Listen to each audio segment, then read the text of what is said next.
Baru 2 bulan berjalan, pondok makan yang didirikan pasangan suami istri di kawasan Simpang, Surabaya, tepatnya di Jalan Tengku Cekditiro, Kecamatan Lungbata, Banda Aceh, ramai diserbu pengunjung saat jam makan siang. Uniknya, siapa saja bisa mampir di sana untuk makan tanpa dipungut biaya sepeser pun. Berawal dari sang istri, Cut Junita, yang merasa iba melihat seorang pengemis di kawasan kota Banda Aceh ketika meminta uang untuk membeli sebungkus nasi. Ia dan suaminya Ilzanur akhirnya memutuskan untuk membuka lapak yang dinamakan Pondok Makan Gratis.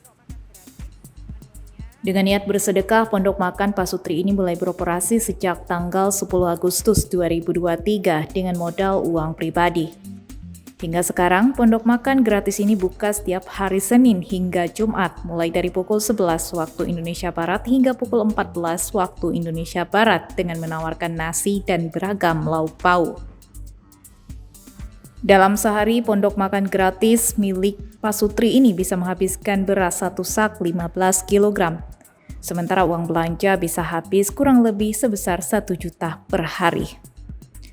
Pasutri yang berprofesi sebagai guru ngaji ini memasak seluruh makanannya sendiri tanpa ada bantuan pekerja.